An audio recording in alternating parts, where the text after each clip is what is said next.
Welcome to A Corporate Time with Tom and Dan. I'm Tom. I am Dan. No, Sam. She is recovering. Butler's in the other room. He's also recovering, but he's here. We're just recovering from penis enlargement he got. Why did you say that? Because I'm having fun today. I'm silly today. Let's get our own office down the... I mean, our landlord came to tell us just about a minute leak. ago. We just hit record, and our landlord, he's a very nice man. I love this guy. And I love our studio. Like, we have a great studio. It's ours. It's smack dab in the middle of Baldwin Park. It's tiny, but it's custom. It's all us, and it's comfy. Yeah. The sound is good. It smells good. The bathroom's clean. I just like our studio. I love it. We lucked out in the fact that we got a landlord that's very hands-off. So it's like, as long as we just keep paying. It's like working for iHeart back in the day. Like, he's like, everything good? We're like, it's good. He's like, keep paying it? We're like, keep paying it. He's like, all right, I'll see you in 20 years. He's out. He's out. We don't have to worry about it, like raising the rates each year. He's a doctor. Whatever. I know that for a fact. He is a doctor. So he owns some properties. I mean, I don't even. I have no idea when our lease is even up or what. I think we've just been paying. You know, we're yearly. We're year to year. He knows. I think we're month to month. No, we're month to month yearly. Yeah, all right. Right. Anyway, he's got another unit. Like a commercial unit, a couple of the houses. Then, but this guy must be rich. Oh man, this whole thing he owns all of got to be multi-million.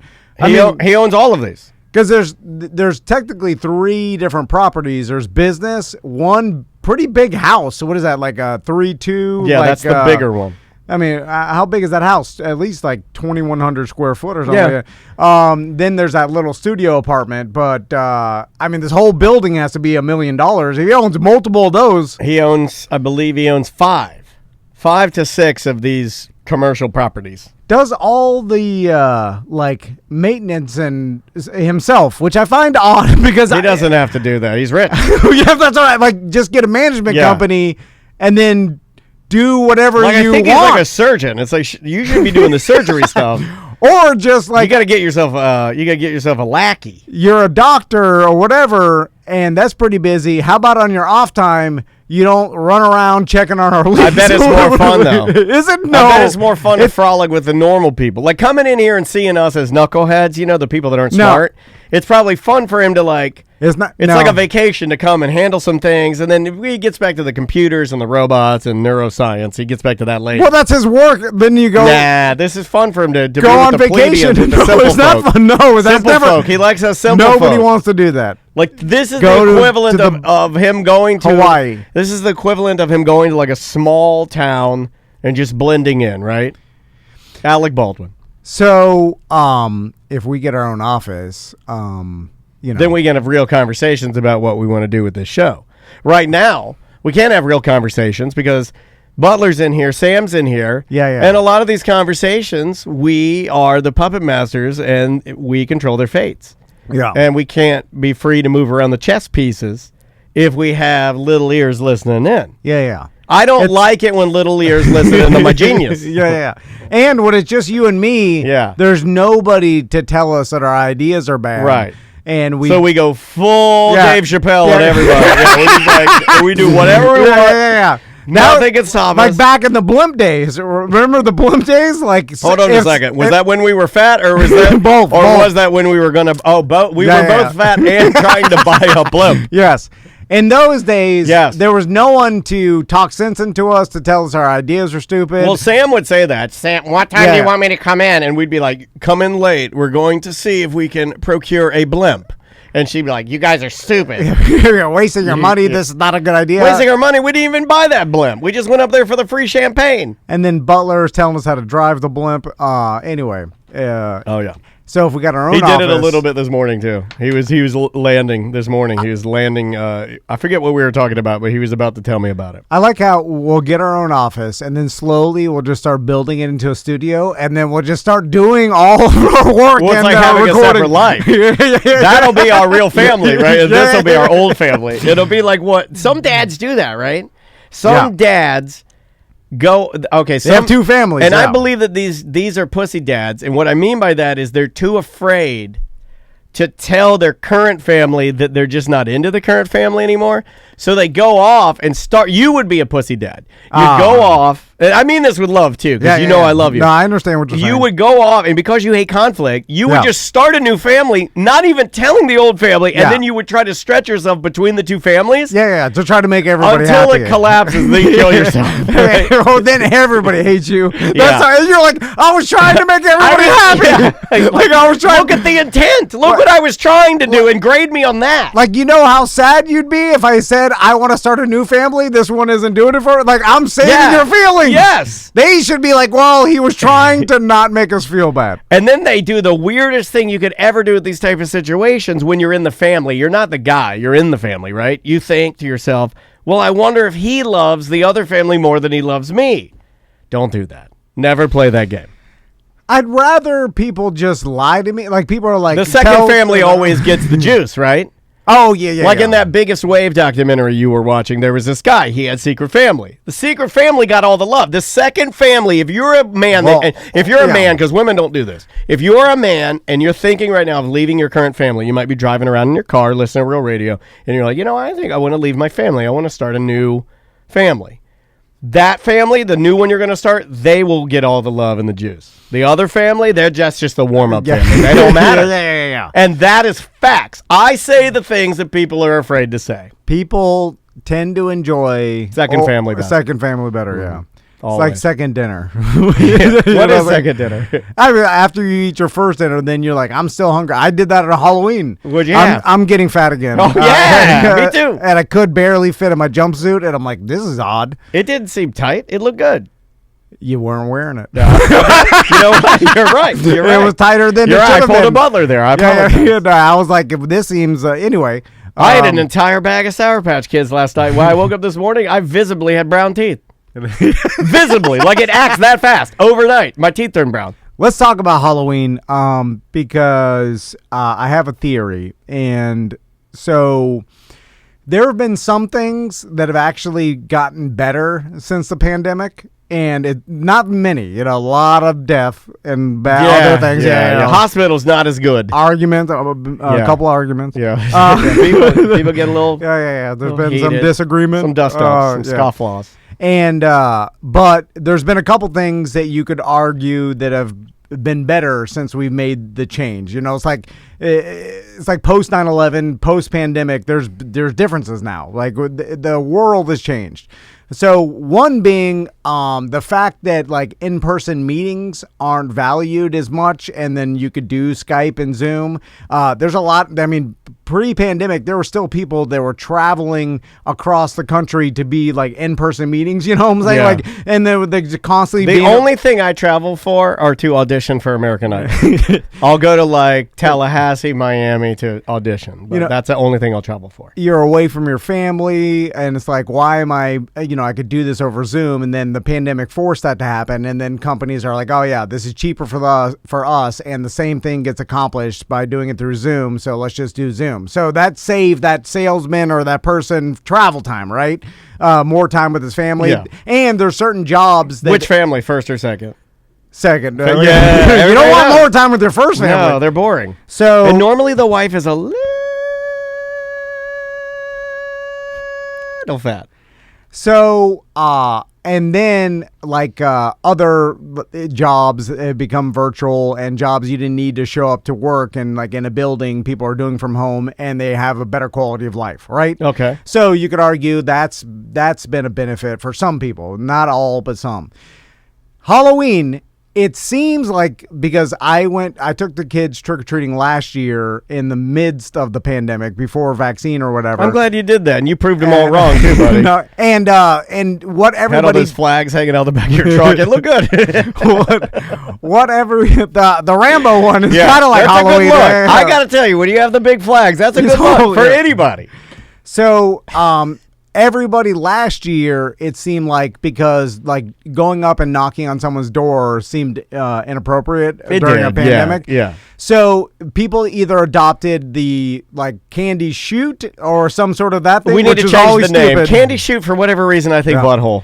I don't know why. That was 2K. Like it turns out you didn't need to be like you didn't have to go through a 10-foot PVC pipe. It's fine. It's fine just standing away and letting the kids get a candy or whatever. You could just toss it up or put it lands in the bag. But anyway, it seemed like everybody just migrated to their driveway and set up tables to show everybody like, hey, we still want to participate, give candy out. It's like a larger version of trunk or treat. But yes, but you don't have to come up and ring the doorbell. I'm anti-trunk or treat, by the way. I've always hated it. But I do like driveway.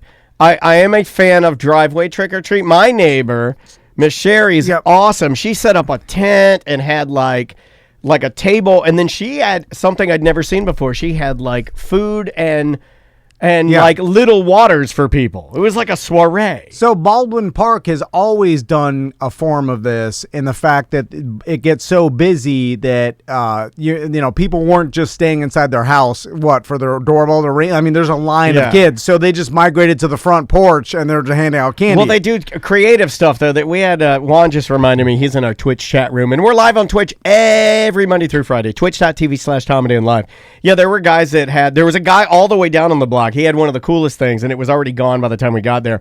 But he set up a massive plexiglass box, and he made a large crane, and you would use the crane to get candy, and whatever you got went in your bag. That was pretty cool. And then there was most people had a novelty cauldron with a rope on it, and they'd have a ton of candy, and they'd lower it down from the trees. Pretty cool.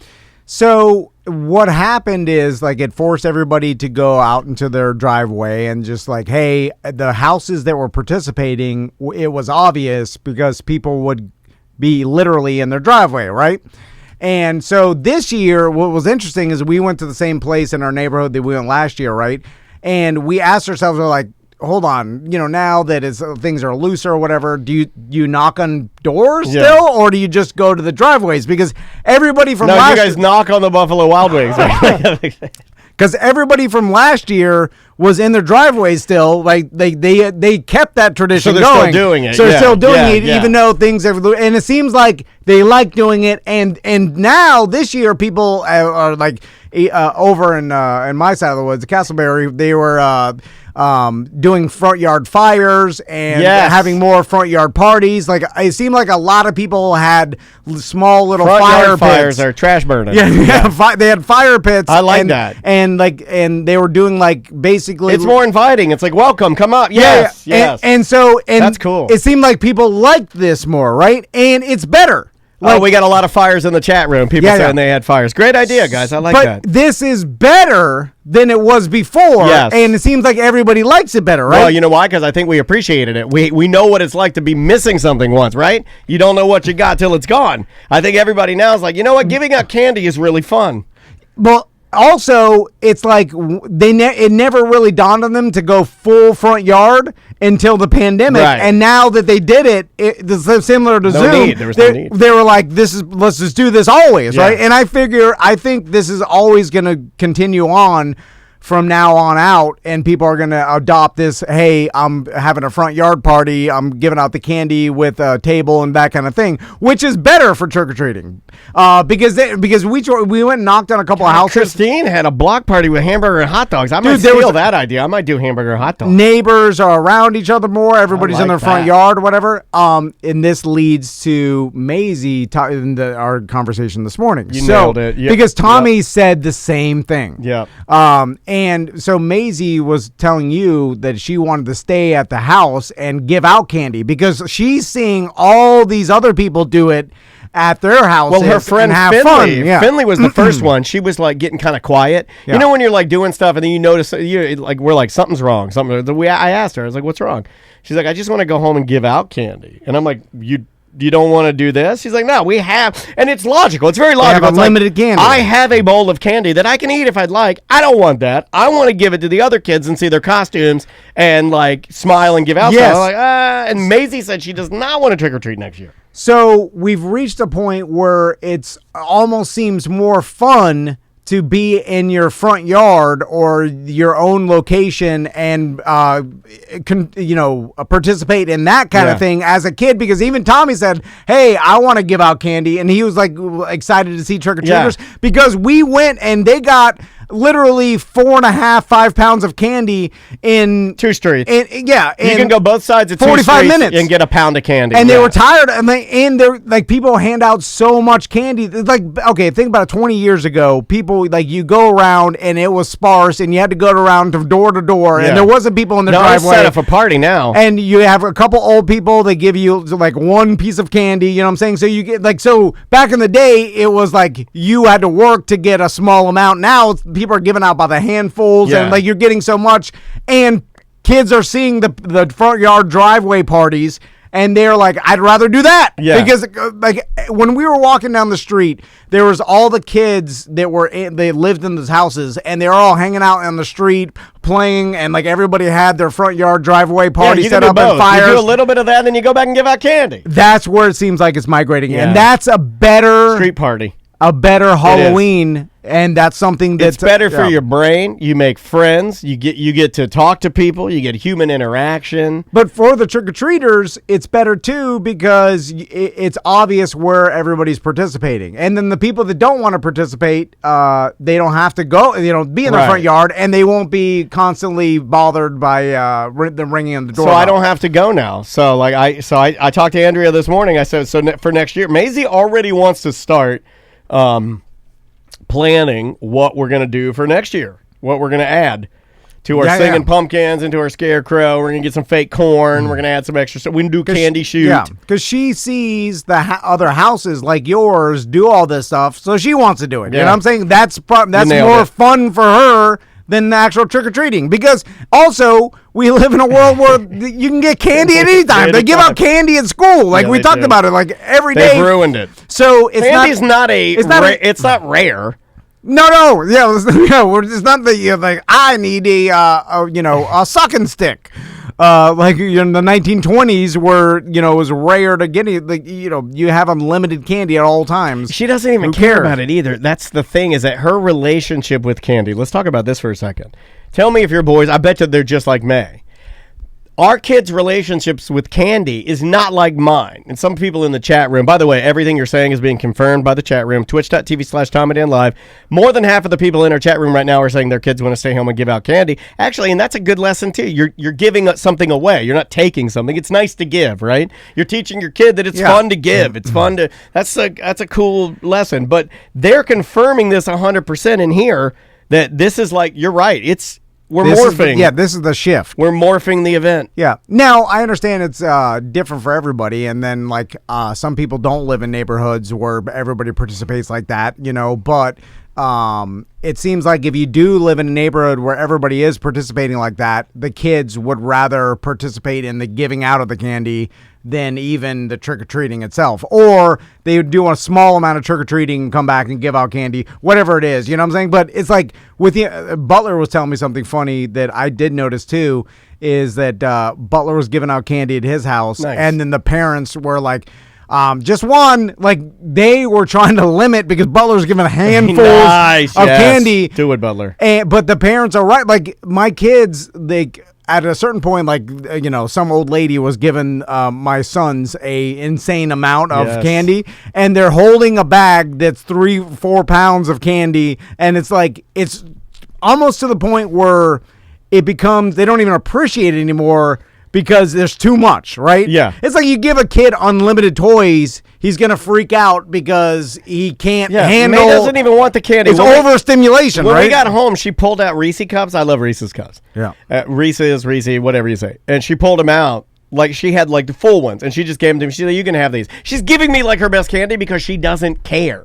It's also too much. It's not like you have a time. I mean, it's a mountain 4 pounds of, both boys poured out 4 pounds of candy more than on I the ever couch got. And or overstimulated by it, right? It's like when you have too much of anything, it's like it becomes zero at some point, right? Right. And Tommy expressed interest in giving out candy at the house, so maybe we'll do a hybrid where because I did see more kids out and this makes sense, than there was last year, and more kids even pre-pandemic this year than ever before. I am becoming a decorating nerd dad. Totally okay with that. I picked up a few tips as I was walking around, and I'm going to give you one right now, because one of the hottest items when you have a townhome or a brownstone or whatever you want to call it, an apartment even, if you have a balcony, is the PVC candy chute, right? Where you have a big PVC pipe, you go and you buy one, you measure it, and then you stand on your balcony and you put the candy in the chute, and it goes all the way down into the bag, right? Yeah. Very cool idea. Better for the pandemic, but a lot of people kept it because it's cool to have candy come down a chute. But one nerd dad figured it out. He's like, this candy chute during the pandemic is fine. It serves its purpose. But when the pandemic, people are vaxxed, whatever, we don't really need it. But he took it up a notch. He drilled holes in his, and he hung bells and different noisemakers through the tube. So as your candy went through, it made noises through the tube. Yeah, that's a nerd dad. Yes, I was impressed with little things like that. I saw little things like that. Like one guy in my neighborhood, I don't know what this cost, but he rented the Jeremiah's Italian Ice truck for 5 hours. Just to give out free. Just to give out gelato, and like you're just out there giving out, Italian Ice for 5 hours. There was a magic show. There was a DJ. I caught the DJ's name. It was a young Vietnamese kid. I believe his name is DJ Pac-Man. Shout out to you, sir, for spinning the spooky records. It was cool. Rich nerd dad buys the Jeremiah's and the DJ, and that's the rich. Middle class nerd dad builds the things. drills the PVC. Poor nerd dad doesn't do much. I'm sorry, poor nerd dad. You don't got the time. Now tell me if you saw this, because I didn't see much of this, and it might be my neighborhood, but I think it's just most people in general want these type of events back. Yep. Like I think even people that maybe Halloween's not your thing, you want it because you're just starved for it. Yeah, I didn't see any lights off, not one.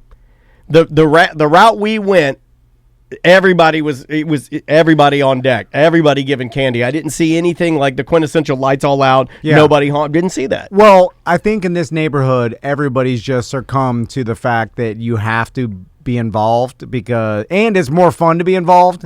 So at one point you're like, I'm missing out by not participating. Yeah, you are. And then when your entire block is participating, you see like, it just becomes a front yard party. I saw people, they set up TVs outside. They're watching NFL and having just like a get together, and they're giving out candy to everybody.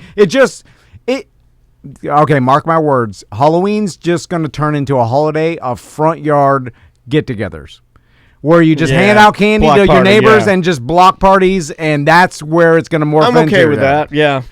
I got one suggestion for everybody. All right. So this is something that needs to be fixed. So obviously, like, we didn't start out walking. We drove to the nicer side of our neighborhood to go walk back. No. Like we just drove and then pulled over in front of someone's yard and then started from the nicer side. Gotcha. Because from our side, it's few and far between the houses. They get nicer. Like we're technically in the part of but we're in the Castleberry side of it. We're what I'm saying. You got to hit those new neighbors too, the ones that'll be like trying to impress people. So anyway. This is something like I got a backpack cooler that I put some White Claw in. There you go. And I put some, some LaCroix and some kids juice and water, whatever. Load it up. Backpack cooler dad, right? So to get ready for trick or treat. So the problem being is that 10 minutes into the walk, I got a cup full of White Claw. I'm drinking it, and I already had LaCroix all day. Whatever. I had to pee, and this is the problem. You have a tiny bladder too. I do, but also it's like everybody. I see other dads walking around, and everybody's enjoying like maybe they try to hide it in a cup or some beers. You know what I'm saying? But it's like everybody's kind of like Yeti Wayne for sure. Yeah, openly drinking, and it's cool, right? And everybody's being cool. No one's speeding. And around here, you see people just walking with beers. Yeah. They're not even. And some I see people everybody's openly drinking. I have no problem with that. If you're just walking down the street with a beer, I'm okay with that. Who cares? Yeah. So mind your business. I had to pee, right? And now I'm stuck in a scenario where, like, do I ask someone to use a bathroom? That doesn't seem like if you appropriate. knew the people. No. Yeah, of course. Now now I will tell you that they and Andrea brought this up. This is funny. She mentioned it this morning. They had a street festival on Saturday here in Baldwin. Knowing that trick-or-treating around here gets nuts, they paid the extra 2 days to have the porta potties left. Oh, that's brilliant. We had porta potties lining the streets. Yeah. Because they know that S goes bananas in Baldwin, so they just paid to have them. And Andrea goes, whoever voted to do that, or if it was a mistake and they just didn't pick them up on Sunday, they're geniuses because I dropped in one last night. We didn't talk about this. I dropped in one last night and used it because they got them on the streets. So if you have a neighborhood that participates and has a front yard party, you got all chip in and buy a porta potty to put on one of your neighbor's front yards. Brilliant idea. So the dads could go pee. You'll make your house the most popular house. So because this is what happened to me. So no. I'm like, God. And you got a tiny bladder, man. I do. And because I literally I had half my White Claw, right? Like I filled up my White Claw ice, but I had so much bubbly, and before you gotta drink that down real fast and then pee in your own cup. So I'm like, what do I do? And then Crystal's like, I don't know. You're gonna have to go back in the car and then go pee and then come back and whatever. So I'm like, you walk into the woods. There's no woods. Like I'm in the middle. Castleberry Woods. No, I'm in the middle of the neighborhood. Castleberry Woods is on the poor side. Like and there's no. What about duck behind an inflatable dragon? No, I mean everybody's in their front yard. There's nowhere to go. Know, and it's daylight and outside. This is out of your street, so you don't know these people. No, I know, but also I have no idea. It's not no one I know or anybody that I even a little bit know to ask the bathroom. Anyway, so I walked all the way back to the car. But by the time I got back there, I had to pee so bad that I was like, screw it. I started panicking. I was like, I'm going to pee my pants in my wife's car. So seriously, like it was that bad. Why not just pee your pants outside of the car and then just walk home? Why sit in the car and pee your pants? No, you gotta stop the freak out, and you gotta at least slap your cheeks and be like, don't get in the car. Just pee your pants standing outside of the car. Don't ruin the car. Well, then I have to get into the car. No. Like, what am I supposed to do? Just pee your genitals aren't out. You just pee your pants outside of the car. You don't have to pee in the car. I was okay. Like I got in the car, I started driving to my house, and I'm like, I'm not gonna make it. Then you have to stop the car and get out. And I'm going like 5 miles an hour because you're also planking. The entire there's kids everywhere. I'm like paranoid that some kid's gonna run out. Oh God, run over a kid with a full bladder. That is a horrible Halloween. So I'm going slow to my house, dude. I pulled up to my house. If you hit a kid, do you instantly start peeing yourself just out of pure shock? You know what I mean? Like you hit something, you're like, oh. No, because at that point, or does it make it go away and then you rupture your bladder? Well, when you're getting booked at 33rd. When the cops come and you peed your pants, like they're not going to believe that you're sober. All right, you did this so you don't have to sit in the back of my cop car. Which I was sober. I literally had half a White Claw, and then I was like, I have to pee so bad. Anyway, I got to my house. I literally left the car running. I ran to my backyard. Like, it didn't even make it to my backyard around my AC. I made it, but I had to go next to my AC. It was that bad. Porta potty. If you have a neighborhood that trick or treats, you got to get a porta potty. That's all I'm saying. Because all the other dads can't enjoy any drinks because you got to pee so bad and you're away from your house, especially if you're the poro going into the nice neighborhood, which seems like most. And we know you are. We look at your cars and we profile them too. Oh no, I know. And well, that's the thing. It's like if you live in a neighborhood that doesn't do this, you go to the neighborhood that does it, right? Yeah. So, and then the neighborhood that does it, all the kids are not trick or treating; they're staying at their own house, right? Yeah. So the rich kids are just at the house. I can hear you guys. I knew one guy. He came to my door, and we didn't have any candy, right? But he came to our door, and I looked at him, and I found. You didn't have any candy? No. Why didn't you have? We weren't there. We weren't there for trick or treating. We were out trick or treating. Did you put a bowl? No. Do the bowl. No, I did entertainment. I did pumpkins. I did smoke. I did a scary. I was the entertainment. Oh, I was like, what you got was a smile. I paid you with a smile. El Cheapo. You got to put a bowl out there with some candy. They'll steal it. The first kid will compromise that. That's a myth. We put a table out and scattered candy on the table, and there was still candy left when we got back. That was a lot candy. Less. Those were turds wrapped back up. No. Like, people are respectful, and kids will only take one. Like, it's not back in the day. They'll empty the bowl. That was when the bowl first started. Do you want to know what the costume was? What? And I gave him a pack of Maisie Sour Patch because she has so much candy. I'll just give him her candy, right? He was Island Boy. Are you serious? He was keeping like an island. I keep it like an island boy. He's like, I'm staring at the sun. He was doing the whole song. And he just used yellow construction paper for his hair. It's great. Can we talk about, I know we do this every year, but at what age should you not trick or treat anymore? Because when you're about the age of the island boys. Yeah, because I think like 18, 19, 20. I feel like after 16, like when you could drive, I think trick or treating is done for you. Like, no, if you have any type of if you have body changes, you're out. Yeah. Okay. If you have any sort of facial hair. Yeah. If you have facial hair or period, you're done. Yeah. You're right. Well, girls get their period early now. Doesn't matter. You're out. Like if you get 12. your period, you're out. I'm sorry. You're out. No. No, you're literally a functioning part of the village now. I put a hard line on that. Okay. All right. If you get your period at 11, I'm sorry. You're part of the village. You're part of the adults. You come to the tribal meetings. You got to start pulling your weight. You got to start gathering. You're a gatherer. We are hunters. You are a gatherer. Or I guess now you can choose to be a hunter, right? So, are you going to be a lifer when it comes to giving out candy and the Halloween decorations? I have to make some apologies this morning. I will never do another Halloween that I don't dress up. I didn't dress up this year because I didn't have anything to dress up. I wanted to wear the inflatable Voltron costume that we bought, but I think it's in the storage unit. I couldn't find that one. You know the one I'm talking about? It's in the storage. Yeah. Yeah, I wanted to wear that one, but so I didn't have anything, and I felt like I missed out on the fun. So next year I'm going to dress up fully. Like, I'm going to try to do it good. You should. I just because May really enjoys it, and we had a lot of fun last night, just like walking around. But now that I know she's in on I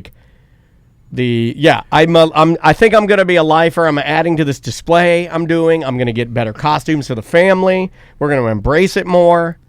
See, like, you have more fun decorating your house. Like, I do it for the kids. I don't know. Yours look good this year, dude. But once the kids stop caring, and like they are not into it. When does that happen for either of us? When do Maisie, when do Tommy and Max, when do we lose? When does that? Because my dad, he never lost it.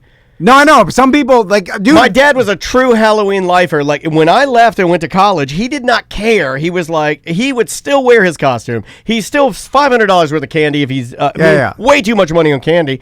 And Crystal's mom does the same thing. She decorates. She dresses up. She enjoys giving out candy. She's awesome. Crystal's mom's awesome. Like, so some She's people, a sweet person, even without kids, enjoy that thing. I don't know if I'll be that because it doesn't matter to me. It's not that you're anti that. It's just it doesn't show up on your screen. The only joy I get is from my sons. If my sons aren't into it, I'm not going to do it because I don't care. Luckily, Tommy says he's into it. Now, where does Max lay on this? Because Maxie does appear to be more of is he more traditional, like, I'm going to dress up like Among Us. I'm the traditional little Halloween boy. That's what he looks like. If Tommy's already like, it's all right, but I'll decorate with you, Dad. Give out some candy.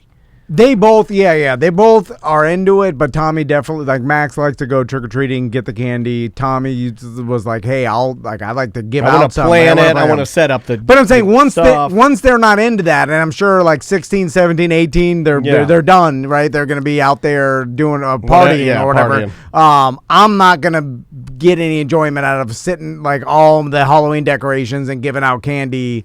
Yeah, I may just skip That's an emotional guy thing.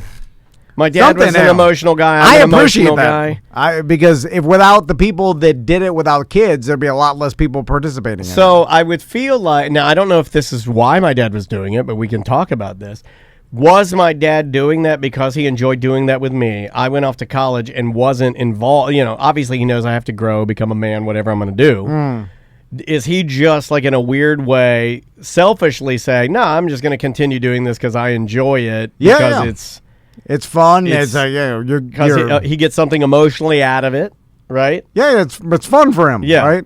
So, and that's what I appreciate, the people that it's fun for, that they just continue to do it forever, like until they can't physically do it anymore, because it seems like no one ages out of it. Like I see people participating in giving out candy and like decorating their house when they're old. Like, obviously their kids are old. Our neighbor, she likes it so much in Baldwin that it's one of the only holidays she'll appear. Like she lives in other places. Yeah. And she's got money and has other houses. She will literally fly in or drive in and bring her whole family in. They decorate for Halloween. They'll do the Halloween in Baldwin, and then they peace out.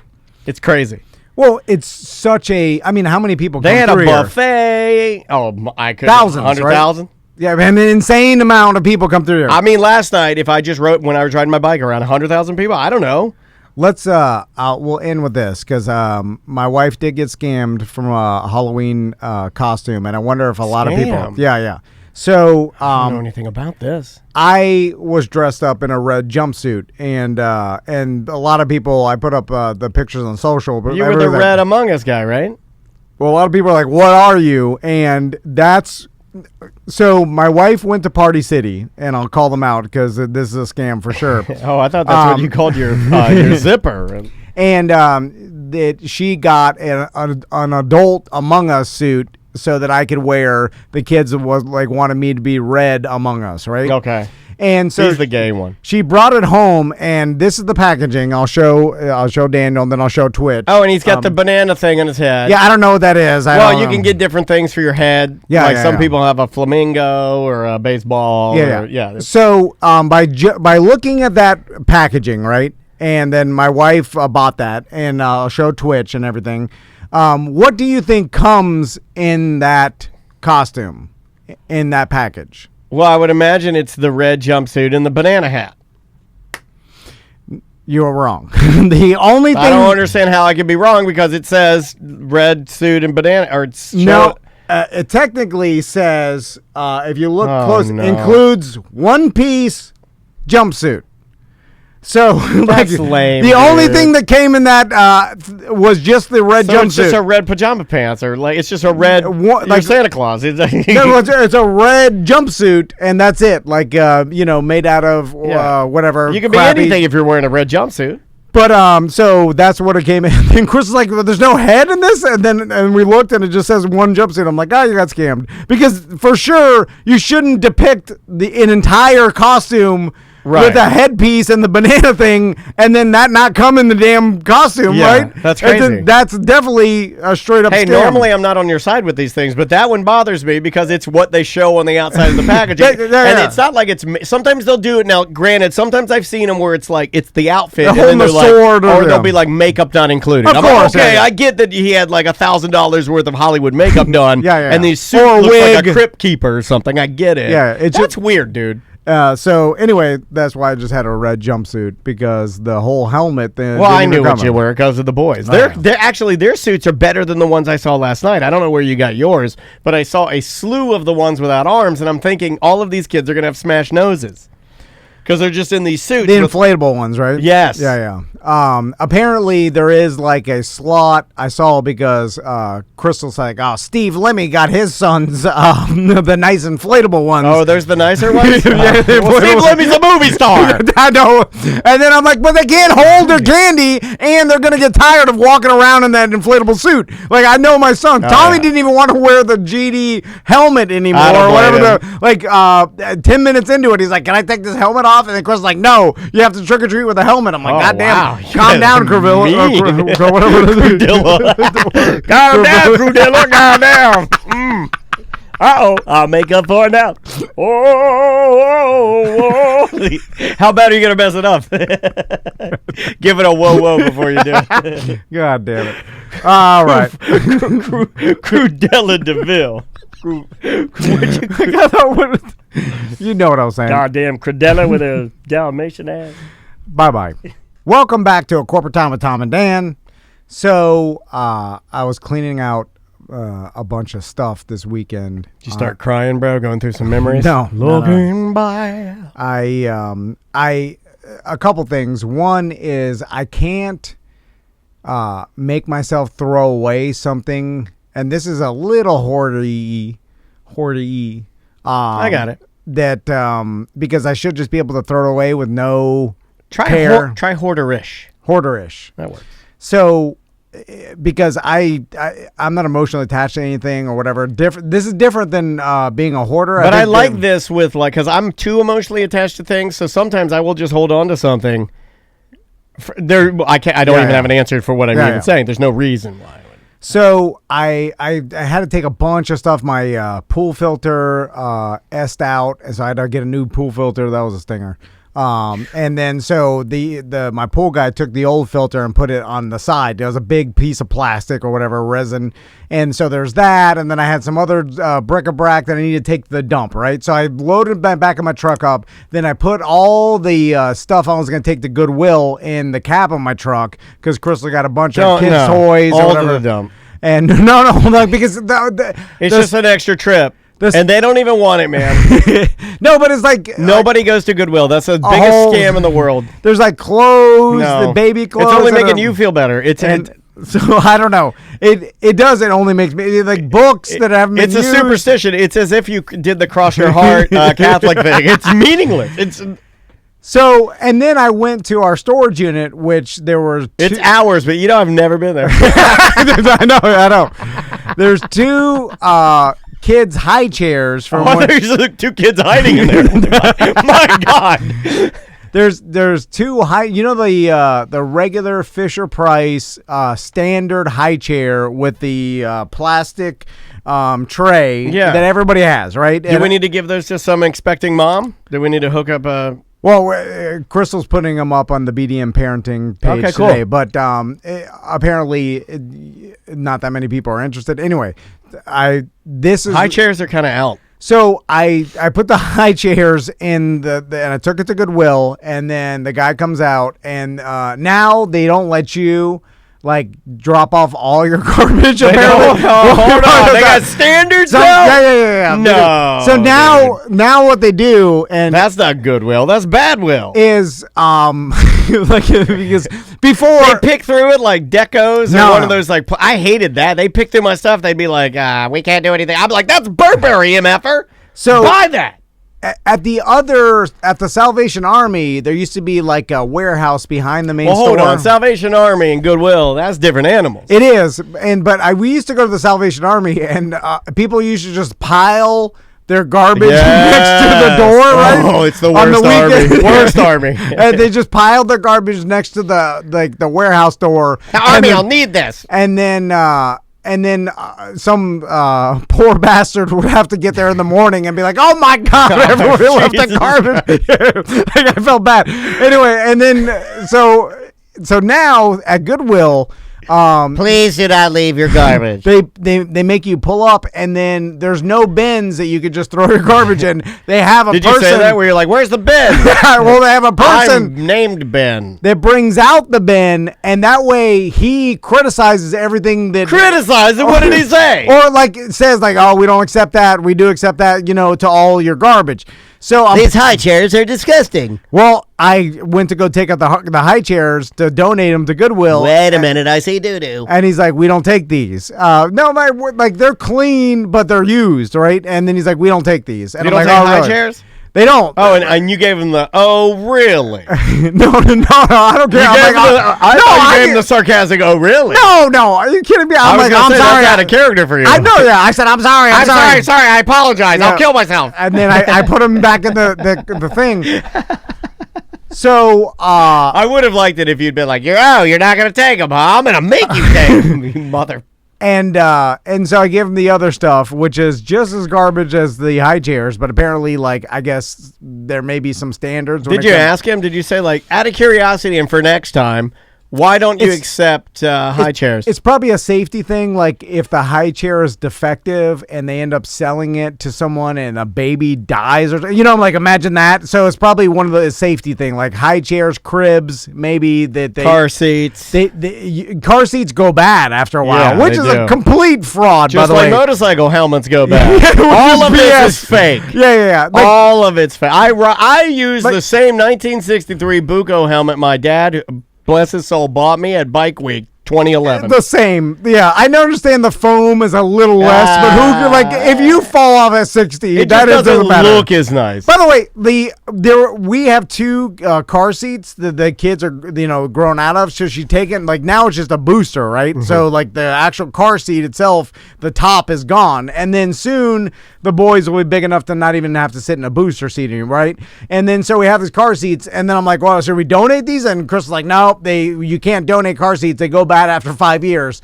And I'm like, go bad? What's wrong with them? Spoil. And I'm like, it's just a plastic with foam in it. No, Tom, it's spoiled. It's a safe. No. In 25 years, it's a safe. The molecules within the plastic have deteriorated to a point where this thing, if you set your son, it's a death trap. It's a killing machine. It's a killing machine, yeah. But as I'm saying, like, this is complete horse ass. Like, of course it is. Because, a lot of people, including, I'm sure, not my wife, because she thinks the same. She doesn't like the high chair. I would feel horrible just because I had the option of just taking that high chair and putting it in the back of my truck with all the other garbage that I'm taking to the dump and just punting it in the trash. That's what I would have done, yeah. But I can't bring myself to throwing away, like, a perfectly good high chair that's just going to end up in a landfill. Yeah. That's what that's where I have a problem with. I'm like, I don't want this to just end up in the landfill with a bunch of endless other garbage. Like, maybe someone. That's why I only buy wooden. No, seriously, I buy only wooden high chairs and wooden furniture because at the very least I can burn them for fuel. And that's better than plastic. Yes. Like, I feel guilty. You can burn plastic for fuel too, but it's that weird black smoke that gets in your boogers. I don't want no booger smoke. I'm like, because high chairs are $100? Like, it works exactly the same. Like, there's nothing functionally wrong with it. Like, could someone save I had a rich ass one. Andrea bought some damn Italian. She bought some Italian baby seat. This thing's like $700. I'm like, do we need this? And then someone will resell that. That's good for resale. No, because of the same thing. They're like, oh, no, you might have gone bad, and I don't even know what the Italian regulations are. I'm like, are you kidding me? Yeah. What'd you do with it? I'm sitting in it right now. I'm not getting rid of this thing. The $700. So, the true story of that, just give it away. We held on to it for like 3 years past when we should have, because I had to give it away. Like you, it was driving me insane to think that something. Mine was a little different. Fine. Mine was a little different. Mine was like, I paid a lot of money for this. There's no way I'm just throwing it away. I cannot do that. That's going to drive me insane. Yeah. It wasn't about it working. It wasn't about it being in perfect condition or anything. It was just literally like, I can't throw this away because we threw a lot of money at it. Yeah. It was something. Someone will appreciate this. Finally, and it took some time, but finally we found somebody that wanted it and they got it. But yes. So along those same lines, I had 2 IKEA book cases that I tried to give away on the BDM page. Those are rough though. Particle board is a hard. I had a BDM, Jeremy, I'm going to call you out. Yeah. He flaked on you, didn't he? Yeah, he said he was going to come pick him up. Well, we get his address from the BDM site. We drive to his house and punt him in his front yard. You said you wanted these. You get him, big boy. You get a big talk. It cost me no more time. I'm just joking around. It didn't matter. But I think Jeremy's a liar, and he deserves these bookcase punted into his front yard. He didn't. He ended up couldn't come pick him up. Oh, what happened? What happened? But I put him up on Facebook Marketplace. By the way, Facebook Marketplace, if you put up something that's like not damaged, you'll get instantly. Does it work well? What? What's like the demo here? Where would you say poor? Okay. All right, nailed it. That's a demo. No, I'm saying above or below Craigslist. It used to be that it had the reputation of being one notch higher than Craigslist, but it's now blended. It's all blended. Yeah. It's the difference between Uber and Lyft now. Oh, wow. Yeah. It's That the same. happened Like fast, yeah, man. yeah. Fast. Because everybody. And I trust you because I know your way around a good parking lot deal. You are a parking lot dealman. Well, all I want is to give them away and have someone come to my house and pick them up because that's worth it. Well, you have a fire pit. Why not break them and burn them? Too much of a because But it's fun for the boys. Get my Sawzall, cut everything up, Pyromania. Now, because I'm spending all day of Sawzall, I got a million things to do. Like I'm trying to clean out my garage. Like there's a million, and I feel like if someone can get some sort of use out of them, seems better than taking the time to break them and burn them. Like if someone needs bookcases and doesn't want to buy them, here we go. The last dining room set my wife and I purchased, I used that Sawzall to cut it all into small pieces and I burned it in my backyard. So this guy, he messaged me right away, like, "Hey, are they still available? I really need them for my garage. I need them bad. Oh God! I got a lot of books. Like I'm an emergency nerd. 5 minutes after I posted on Facebook Marketplace, one picture and it said free. Anybody wants to pick them up in Maitland. And this guy was on it fast. But that's how you know it's kind of a scam. Your eyes got too big for your stomach. Well, then Crystal, then I'm like, yeah, no problem. Come pick them up. And then Crystal, like, it's a scam. She's I'm with her. She's like, Samantha is like all cautious. She's like, it's a scam. I'm like, it's not a Jeremy's scam. a goddamn liar. This guy, he mentioned too many details. I could tell a scam, and like he didn't want any codes.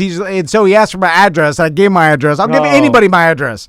Well, who cares? What? Google Earth has your address. The internet has everybody's address, unless you paid an insane amount of money to get yourself I only eliminated. know one of those people. Yeah. Paranoid. Anyway, so I give my address, and then he's supposed to come. He's like, I'll be there today. And then I'm texting you from my car, currently driving there. And I'm like, yeah, whatever, man. I just want to get him away. Couple streets over, on my something came up. Bye. He's like, I'll be there today. He's like, he's like, don't put them out because it'll get rained on. So, like, if you don't mind, I'll text the integrity of that pegboard. Like, he was paranoid about getting rained on and all that. And I was like, yeah, whatever. Look, come whenever. My Dean R. Kuntz books are going to look fantastic. So then he spent the next 3 days. He finally got them both, but he spent the next 3 days giving me excuse, like he would say, like, I'm on my way, and then it would be like a text later. It's like, oh man, this came up. My son got corona. Like he's like, my son's got to do this. I got to do that. And then I'm like, yeah, whatever. And then like, come wherever you want. Just got drafted. And so then he'd tell me again, like, hey, I'm coming this morning after church. And then I'm like, yeah, no problem, whatever, I'll be here. And then he'd be like, God, I'm sorry, I can't. Fellowship hall went a little too long at the ice cream social after church. And then I'm like, what is that? Because it is something. No, he was jockeying, like your bookshelves are being jockeyed for position on the priority list, and he was working the details out. So occasionally things would take precedent. That's fine. Like, life gets in the way, and anything with his family is more important, certainly, than getting these bookcases. Yeah. But he was having to jockey it, and finally it landed, and he had a free spot, and that's when he got him. He jumped on him. But it was a weird, and I put this in the category. You're kind of like that. Yes, bad at life. Bad at life, telling people what they want to hear when you have no clue how to organize your time right, or what amount of time is going to take to do, or like trying to fit in something in your schedule. I do this. Yes. And so I recognize the behavior. You're way better at it now, though, man. I've seen you stop yourself where you're like, we can take that meeting, and then you'll go, no, actually, no. No. Yeah. We won't have. You're way better at it now. And there's lots of reasons why I've learned. I don't know, like it used being to a be different place in life, like not being panicked at all times. Well, because, I think you understand now. You're not superhuman. Like, you are one of the most capable people. I'm gonna give you compliments, so just get weird. You're one of the most capable people I know. And what I mean by that is I can give you a list of things to do on a Monday, and I can keep adding to it, like literally endlessly add to it, and you will get them all done. There are very few people that are like that. Like, your calendar, as long as there's a little bit of space on there, it can still be filled in your mind. But I'll try to fit too much in. It's a weird. It's not as bad as it seems. And it's weird, like, to. it's something about like, and I wonder if a lot of people have the You're same a dreamer. thing. You want to get all that stuff. Yeah. It's a positive thing, right? He wants these bookcases real bad, so he It's tells not- me he's like, "I'm coming now." Yeah. Because that's how He's he into feels. it, yeah. It's mixing his emotion with being bad at life and bad at organization. And I say this because like this started on Friday night, and then he finally got him a Halloween afternoon. I love it. But it was 5 different times of him texting me back and forth with like, "I'm coming. This came up." Like it's weird. It's just like, hey, and there's no like they're here. Yeah, no rush. There's no There's rush, rush, man. Come by whenever. Like it's weird that there's so many different things going on chaos wise in your life that you try to fit it in, can't do it. Fit it in, can't do it. Can I make a counter argument to that though? See, I kind of like what this guy does.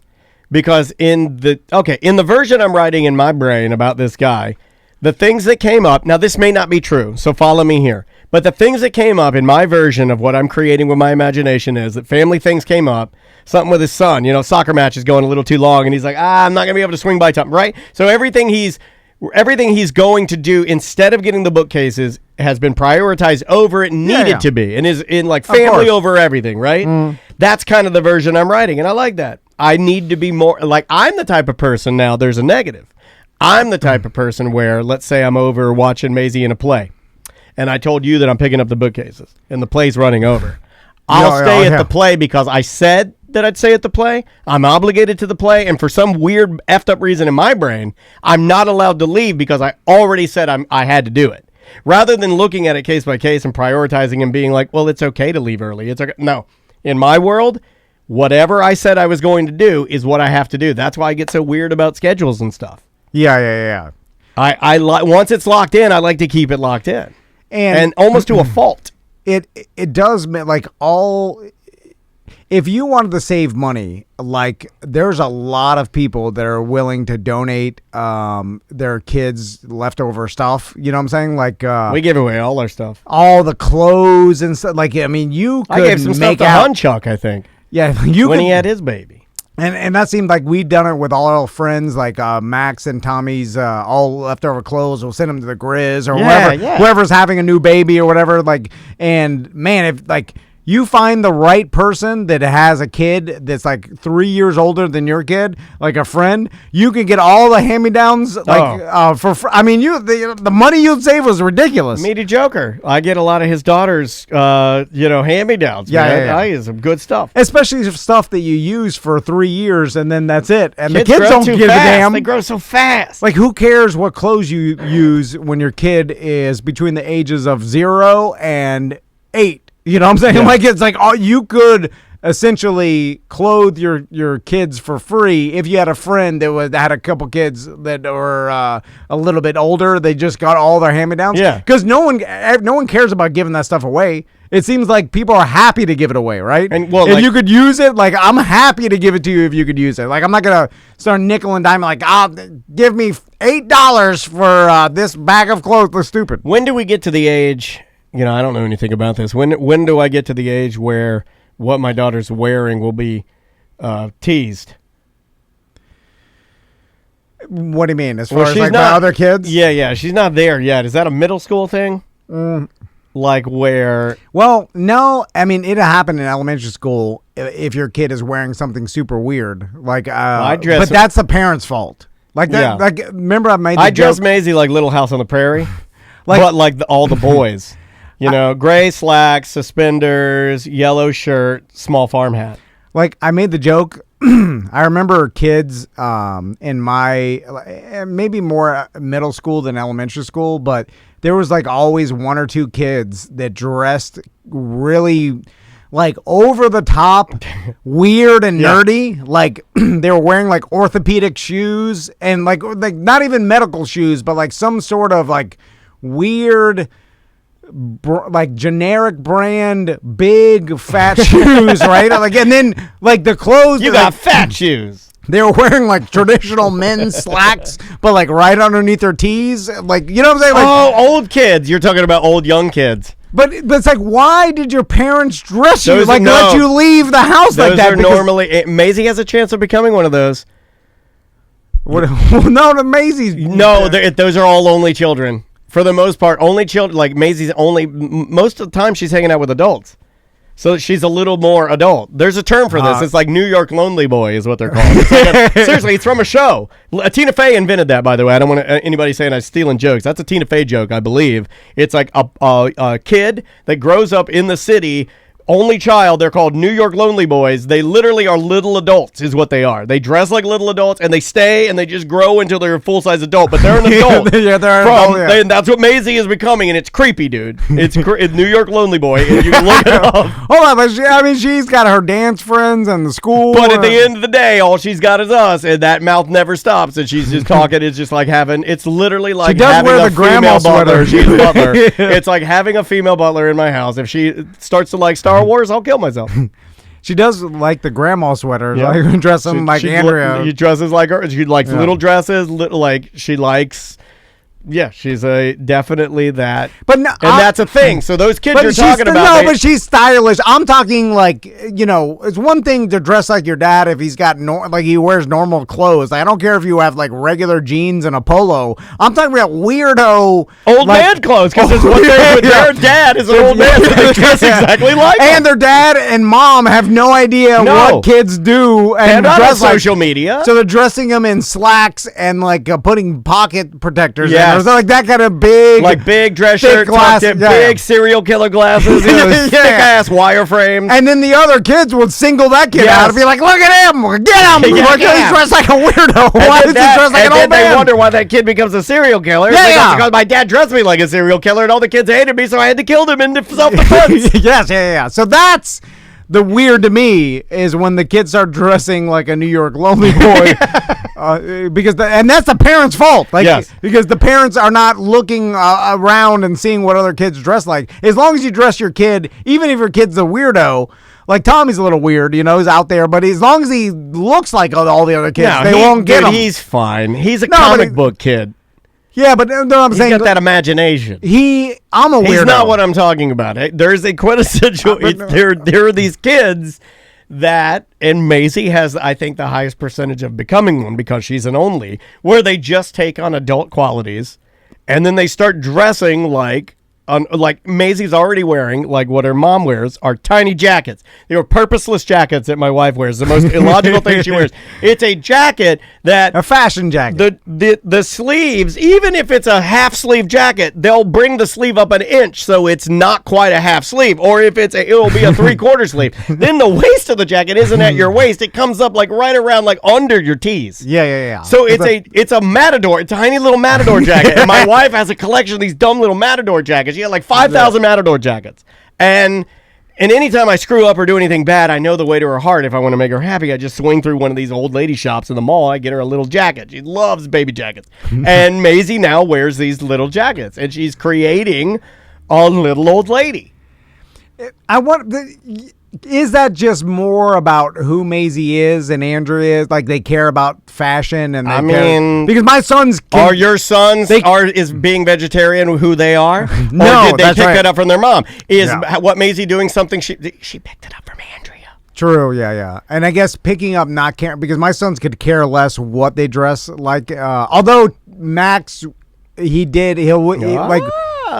we put on a shirt that's like a shirt that he maybe wore in kindergarten, he'll say like this is a baby butt shirt. Like so he wants to be cool, but Tommy doesn't give a damn. Max naturally wants to be cool. So he doesn't want to do anything like for too young of kids. He would rather skew older, you know? May does that. She's like, well, I don't watch that anymore. That's for babies. But has no idea like what cool is as far as... Although anything he wears looks cool on him, like because Max he's naturally cool. Like Tommy lanky scarecrow. Well, the way he moves too. It's just the way they move. You're natural. Like so. Like Max is like hands in pockets doing a pose, and Tommy's kind of spidering around. That's ingrained, man. That's Which one in the family is more like is Crystal Tommy, or is Tommy just a what is that? It's a blend. There's a blend of things. Tommy definitely has my core personality of not caring, not being emotional. It's fine. But he's like creative, I guess, which I kind of am a little bit. But and Max wants to be cool. No, you definitely are creative. Please don't say you kind of are. I have to do this for a lot longer. But anyway, but it's a weird blend. There's kind of this and that. But Tommy definitely has more where I'm like, oh yeah, this is what I was like, just not talking, well behaved kid, off getting on my own. I didn't have when I was at school, I didn't have like a big. I was never cool. Like I always ate lunch with whatever the nerds were. Like it didn't matter to me. I was just eating lunch. Care. Yeah, I'm eating lunch. I'm not here to socialize. I'm getting nourished. But I wasn't that weird. Like I wanted to eat lunch with the hot chicks and like be the cool kid. I didn't get to do that. I was short. Just couldn't. Short kids do not get to eat lunch with the cool like a hot chick. No, yeah. But I'm a disgusting animal. Seriously, to those kids, they're like, I might as well have been that. You always make the joke. I might as well have been that lumpy boy from the 300 movie. Just tossed me over the cliff, like to deformed. Yeah, and they can say it too. It was at a time when you could say it. They'll just say, "Ew, you're disgusting." I actually had a girl tell me, "Ew, you're disgusting." You're disgustingly short. Yeah. I have heard that phrase. Yeah. That's rough, man. That's rough. Yeah. I never got that. Will make you want to eat lunch with the nerds. They won't call you. I got people I thought it was a girl because I had a long butt cut hair, and I have a female looking face, especially when I was fatter. Smooth. But I just would ignore, like, someone's like, hey, there's a girl walking by, and I would just keep on walking. Like, I would just ignore. Yeah, I wouldn't. It wouldn't hurt my. Like, oh, you're so disgustingly short. I'd be like, F you. And then they beat me up. Yeah. Because you have to chirp back at them because that's your personality. I have to chirp. I chirp, and then like, they start chirping me with their fists. Yeah. Chirping my face.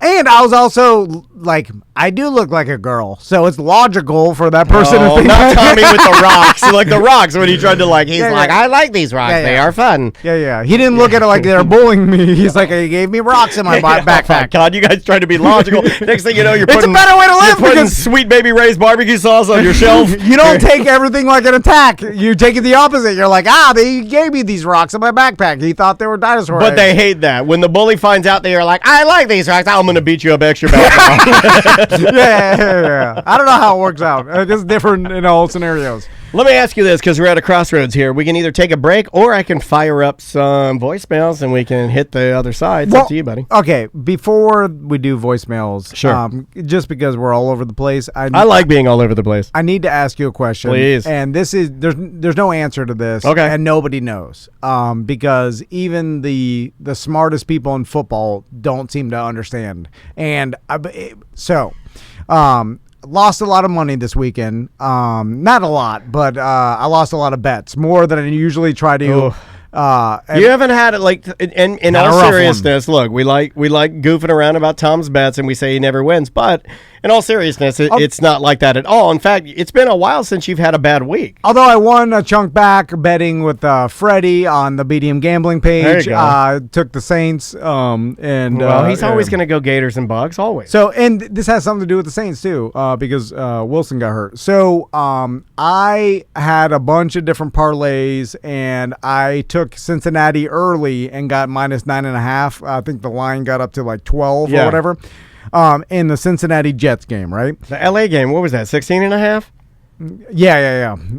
Finished at 16, by the way. You did it? Yeah. Oh, my God. I was looking at that. It was 38-22. Wow. So if you took LA, and it was 38-0 in the fourth quarter, and you probably, if you bet on LA, you're like, I won! This is gambling's easy! And they score 22 points, and you lose by half point. That's the way things go, by the way. I was hoping you didn't touch that game. Okay, anyway, sorry. And anyway, so on Cincinnati, and the Zach Wilson, their rookie QB that they drafted number 2, got hurt last week, right? So they have to start a guy off the practice squad, right? Mm-hmm. His name's White. I forgot his first name.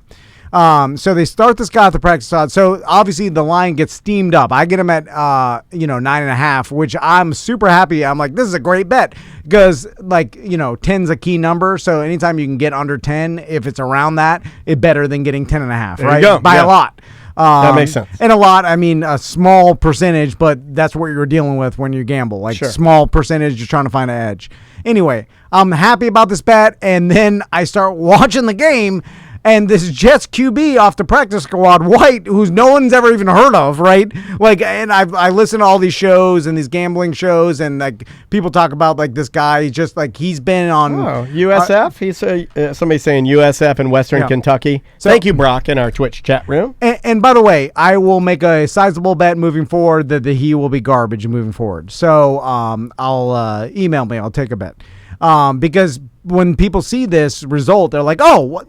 And this is my question. So why is it, and I have a small theory, and tell me if you think this is true, like how does this guy do so well in a game against Cincinnati, who's considered to be a great, not a great team, a decent team. They're good this year. You could say that. And better than people expected this year from the start, and they just beat Baltimore. Yeah, they're doing well. Yes. Yeah. And people are talking like all this hype. Now, usually that's what you bet against, but they're playing a Jets team where they're have to play a practice squad QB because their rookie QB just got hurt. So it's not even like this guy gets that much time to learn everything. You know what I'm saying? Literally nothing. He's been, I think, with the team for a year, but always been practice squad, I believe. So this guy has a unbelievable performance and beats Cincinnati, right? Kills everybody's survivor pools. A lot of people moneyline parlays. Vegas and all the books had a good result with this because all the public money was on Cincinnati. But why is it that a QB that is on a practice squad comes out and plays so well? And then I'm like, is it just because at this level, all these guys can do something really well and like maybe just one thing really well? So this guy, White, maybe he can do one thing really well. They exploited that for this game. Now, looking at the tape, they got a full, entire game to look at. And the next, I don't know who the Jets are playing next, but their defensive unit. The ignorance there is helping them, right? Because they don't really know anything about this guy. So that's helping you, number one. I just can't tell. I'm like, what is he doing different? Like, he looks like he's dropping back and hitting passes. Like, it's not like he's a run only, or you know what I'm saying? Like, how is he so good and performing this well? And surprising everybody. He seemed calm. Is it because he's got nothing to lose? That's what I think. I think that's what I think. The most impressive thing here isn't that he has NFL talent. I mean, obviously he's there. I mean, there's a reason he's there. Yeah. But the fact that he's able to get a shot and then rise to the occasion, and then he's like, screw it, I got nothing to lose, so I'm gonna. And then it's so minute with like. Tiny little things that are based on luck happen, and you have a nice game, and you beat Cincinnati. So is your question the level of rising to the occasion? Because I can give you another example. In the Braves game last night, the guy that hit the grand slam. These things don't happen, right? Bases loaded, 2 outs. He's up. I think his name's Duvall. Duvall's he's on deck. First pitch, home run, bases loaded. That doesn't happen. That's the quintessential sports franchise, any sport. In the World Figure Series, skating, football, anything you say, guys, when you're giving the speech, you go, guys, it's bases loaded, 2 outs, we got to step up. We got to get the home run. That is the colloquial phrase they use. Yeah. That's what they use. And the guy did it last night. My point is, I don't think I'm that type of person. I would like to think of myself as being that type of person. I think everybody is, but there are types of people. I think you might be one of these type of people. Please take the compliment. I think you could put you into a scenario where pressure is all-time high, nothing to lose, and you show out. I get too wrapped up in anxiety. I can already feel it. Even talking about this makes my stomach hurt. Yeah, but there's a lot of luck. Like, but the other team. What about the guys, his receivers? They know he's in that position. Maybe they got to step it up 1% better, 5% better, work a little hard, right? And it's weird, though. And I guess my main question, it gets way more complicated, is I don't think he's going to be, like, everybody's going to, like, look at this and be like, well, why isn't he the starting quarterback? That's not how it works. Screw this rookie. Like, he's doing better. Like, and I think his stats last night were better. Like, he threw for more yards or, like, more completions than Wilson had the entire year. Yes. Like, and everybody but they're looking for those stats, too. You want to frame it that way, of course. And so all the Jets fans are like, well, this guy, make him the quarterback. But I think is it a situation where Wilson does a lot of things better than this guy, and the guy, like the QB coaches and the coach, see that, and we can't see it. We just see results, and they know that, well, Zach Wilson is better than this guy White. Even though when we see, we're like, no, on the field, White threw for more completions than Wilson the whole year. But they know better than we do. We're just seeing the results, right? Or is it possible for this guy White to keep on going? I don't think it is. Like, I think he's going to seem. Look at like Gardner Minshew. Well, right? why wouldn't he have already done it? That's what I'm saying. Like he would have been in the conversation unless he's peaking now. Now there is that. I mean, you could take it as a one-off and say, because obviously everybody's different, right? I mean, we know that from our kids. We look at our kids. Obviously everybody's different because we see it, we live it. So this guy, I mean, what if this is his? I don't know how old he is. Signed from the practice squad. I mean, he's like 30. I think he's 30. I think he's too old. What if this is like his peak? What if this is like where he? I think maybe this is his best. Whereas a person like Zach Wilson, maybe this is a ceiling. Yeah. You see what I'm saying? Like, of course, yeah. This is his best we're ever going to experience out of this guy. And now, once defenses see his tape and realize, because we're not seeing all the other stuff that once they basically conform to him and taking away his strength. Isn't he smaller? I don't know. Well, I mean, there's smaller QBs nowadays. That's not as big of a deal. No, I'm trying to think of anything that people would say. It must be negative. Release time, like some other things that, like, there's no way this is like they found a diamond in the rough, and all of a sudden, like, they've analyzed this, and people smarter than us have seen that this guy can't do this long term, right? Or is it that he proved himself and he can do this? Like, that's where I'm like, I don't think, because in all those scenarios, what's really interesting to think about, if I add this on there, is if these guys are like you, what if they're so traditional?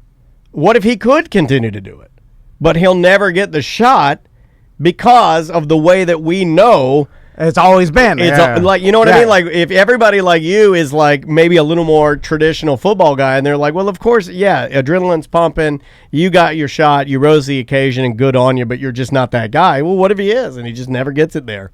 And this just falls to the wayside, never happens. There's been plenty of coaches that go by gut instead of analytics and stuff, but I think nowadays, like, they know who's got the talent to take their teams to the next level or win games. Although, if you just go by result, but it's back in the Tim Tebow days where it's like, Tim Tebow won 2 playoff games, or, you know what I'm saying? The biggest thing I ever heard was, hey, doesn't matter what he does, man, he's a winner. Yeah. That man, he's a winner. Whatever he touches, he wins. He's a winner. There's a reason why after that season he never played in the NFL again, because they just saw, like, he's not that good, right? Even though the results are like he's winning, right? But everybody else, that's kind of like why I was so screaming, like I got so mad about people saying Tim Tebow was good. It's like, no, he's horrible. He's a horrible quarterback, but they're like, he's winning. Well, you had to look at the team, at the package. Yes, just because Denver is winning or whatever, it didn't matter. And it's just interesting to me that, like, someone, and that happened with Saints backup once Winston got hurt. Simeon. Trevor Simeon. Yeah, he did well. He came in and like kept it going and beat the Bucs and he managed the game right and didn't lose it. And then that one interception. I mean, obviously that was a Brady mistake. I wouldn't say that was the Saints. It's just so, I think the disparity between one QB and another are so close, and the system matters more than the actual player in a lot of cases, right? Unless you have a Mahomes or a Lamar Jackson. And I think your offensive line too, like knowing you got a new guy back there. Yeah. Like, that's going to pump you up, right? Like, if you're on the O-line, you think, like, well, obviously, I got to show out for this guy because this isn't my normal dude. Yeah, it must be a lot of and all the dominoes kind of stack up, I guess. But it was just interesting that there's so many backup QBs come in and so well. The first 45 minutes of NFL Sundays, that's the most boring of all the games that started at 1. For the first 45 minutes, I was like, we're going to get any scores? My God. Dude, Dallas, that guy Rush came in for Dak Prescott and won the game. Had a lot of nobody QBs coming in and doing good things. And then that's what's weird to me. It's just like, because the team is able to absorb that, right? Yeah. Because the individual play from each player is minuscule when it comes to the overall package of why they win. And there's a lot of different luck involved and a lot of making the right play calls. I wish we'd get a new QB that just, we get that guy from the practice squad. Falcons practice squad QB slides in there, wins the game. I'd love that. I'd love to win a game. But I don't think it's repeatable. I think it happens a couple times. We've seen it so many times. Matt Ryan losing every game? It's definitely repeatable. It's like literally it's the hits now. Yeah. You have to get they're the worst. New. They're the worst. But sometimes, I mean, did Russell Gage even wear a jersey? I felt bad. Why so Calvin Ridley's obviously going through the yips or something. He's got a problem that he needs to handle. It's a mental thing. It's hard for me as a Falcons fan because I want to scream and go get out there and play, but obviously I deal with anxiety and I know what that feels like, so I have nothing but love for him. And if he decided tomorrow, look, I want to walk away from football, I would applaud and be like, you're a smart man, But God, it's hard watching the Falcons. They're the worst. I think they're worse than the Dolphins. No, they're not. No, because they played. No, they played. No, they played us and they beat us. No. No. So, but they're both bad. It's real bad. Stinky. We better get Massage Watson. Oh, that's all I'm saying. Which, it's rough a little bit to deal with. Like, get some good stories. Got some indiscretion. But he put that behind him. Bye-bye.